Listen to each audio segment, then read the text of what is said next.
G'day, what I'll be going through is rebuilding or pulling apart for now a set of monoblock calipers. I did a search of this, couldn't find anyone that's done it, or at least I couldn't find them on YouTube, so I thought I'd go through and make a video. This particular model's off a GSXR 600 or 750 from 2011 to present. They also came on the 2012 to present GSXR 1000s. These will be replacing my two-piece Takiko calipers. These are the brakes that come on the 2005 to 2008 GSXR 1000s. Quality is probably wasn't its forte. You can see even casting marks and things like that. I don't line up too well. As far as brakes go, they're all right. They're giving me a bit of problems with the bleed nipple. Had these laying around. Thought I'd buy them. Thought I'd put them on. It was between these and the 2009 to 2011 monoblock Takikos. The biggest difference being piston size. These come with a 30/34mm. So two pistons are 30mm, two pistons are 34mm. Where these particular ones come with 32mm pistons, all four of them.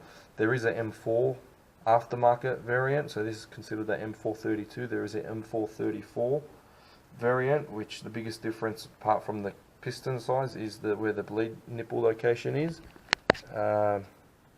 being a lot more convenient to bleed. Now the reason why I'm upgrading, if it is considered an upgrade, is probably because it's a monoblock and it's a newer caliper, plus I've got some better pads to go on this. I've got some Vesras. A big difference, a design difference I suppose, between Takiko and way Brembo does it, or Brembo does it for these particular models. In some of the high-end versions it actually switches back to what the Takiko uses, which is the pin design. So that means the pin doesn't drag anywhere on the pad doesn't drag anywhere on the body. It just drags across the top of the pin, where these particular Brembos and some of the other lower end models, it drags across the casting. Now for most people this isn't an issue. This becomes an issue over time, where on the pins, anyone that's changed these can see the divots where the actual pad contacts the pin and where it spends most of its time.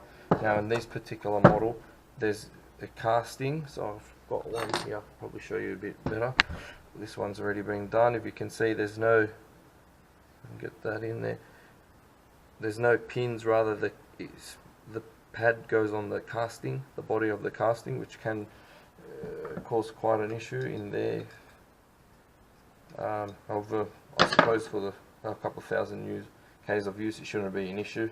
If I outbrake these, I'll probably end up getting some real Brembo aftermarket, not just OEM supplied ones, because obviously the tolerances of these won't be nowhere near as good as a aftermarket Brembo, and the real good stuff starts with titanium pistons, which I can't afford. The other thing is the weight. These are considerably lighter, and again, as we mentioned earlier, being monoblock should feel a bit better. Now to pull these apart, to start with, the easiest bit is to pull the pads out, just to make sure that's where the banjo bolt goes. I'll just squirt them out, make it a bit easier to pull these out.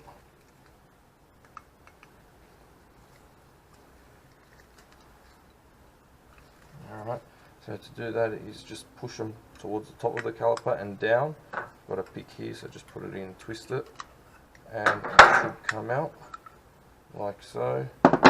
Again for this side, push it forward, as you can see, and just twist it. Now I probably shouldn't be using a pick if I cared about the pistons, but I'm changing them, so I don't really care too much for them.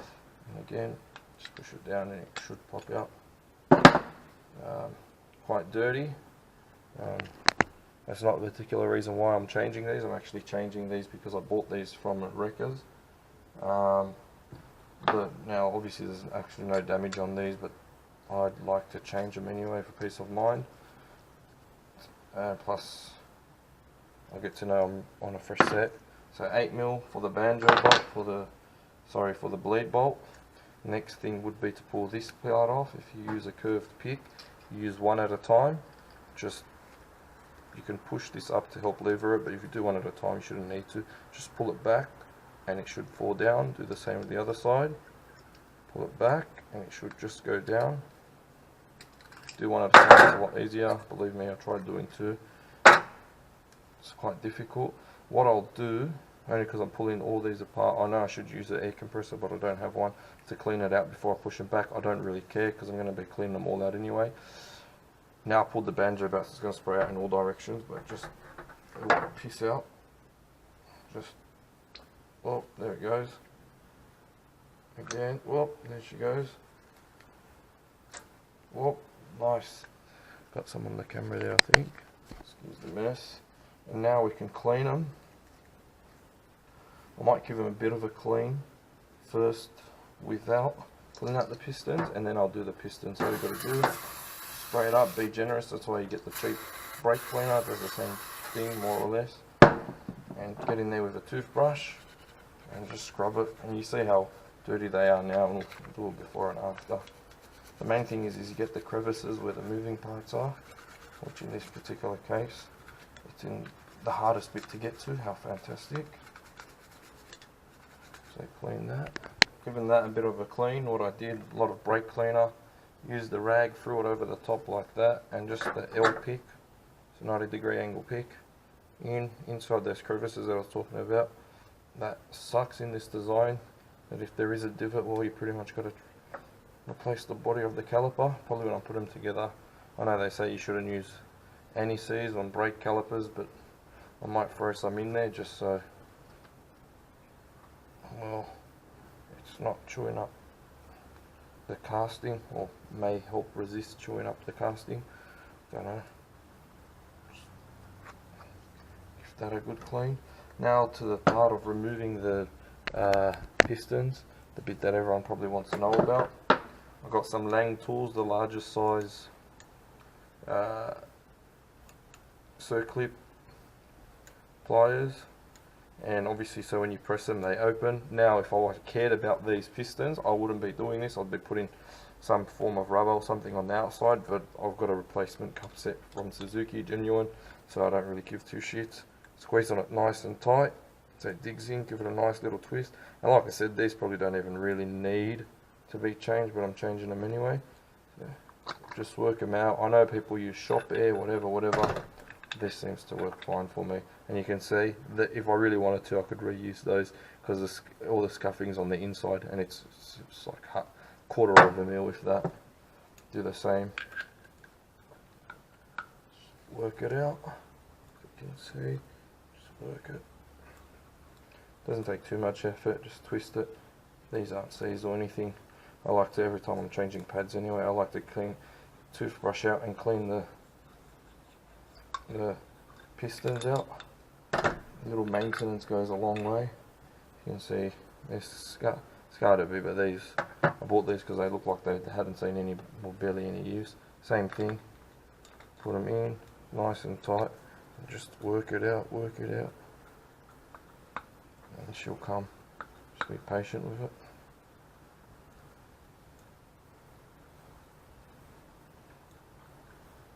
And brake fluid everywhere, fantastic.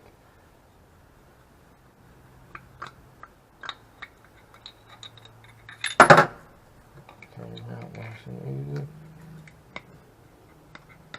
The larger the circlip pliers, the easier it is. I've got the largest ones I've got. I don't think there is too much of a bigger size than these. And you can see that, oh, it's not too good. But again, these are floating in seals anyway, so not too big of a drama. And she's out, there's 4 of them. And you can see they're not in too bad shape, they're actually quite good. I'd probably even reuse this if I really wanted to, but I've got a replacement set just for peace of mind anyway. Before and after. So I'm not going to assemble these till I blow some air through them, only because some gunk would have got into them. I could have taken more care not to, but that's not the aim. I don't plan on putting them back together right now anyway. Maybe in a separate video, maybe in the same video, I haven't decided yet. And that's how you pull out pistons from a monoblock caliper. In case you knew, you can buy the specialty tools, which essentially are the same thing but with rubber. I don't see a point in doing that. If you're only doing these only so often, if I really wanted to, I could sticky tape some rubber or even use a rag around it. I don't see a purpose in doing that, because chances are if you're replacing them, you're going to be replacing the pistons.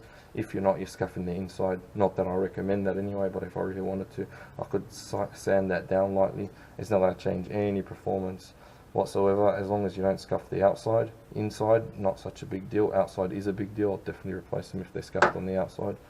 That's not the case here. Next step would be replacing the seals.